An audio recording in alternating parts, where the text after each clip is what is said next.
So I have yet another mirror revision.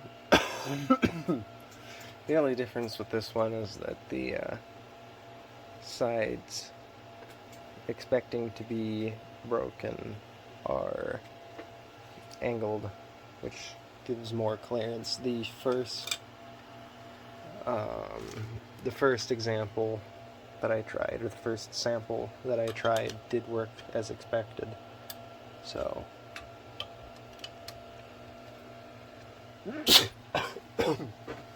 as you can tell, I'm feeling lovely.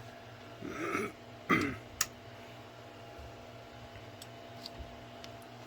does retain a lot of strength and keep the strike plate in the proper condition, which is unable to freely move. Let's see.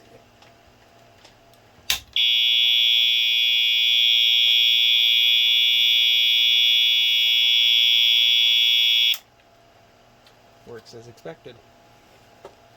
The looseness shows that there is no extra tension in force now that the edges are angled.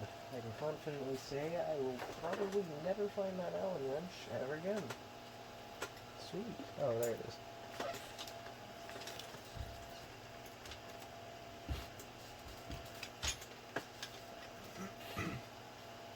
As you can see, those angles let it sit perfectly.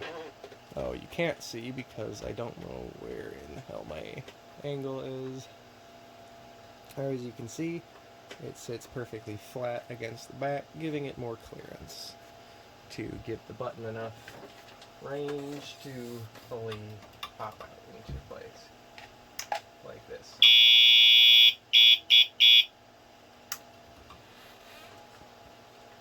So, revision 13, I believe.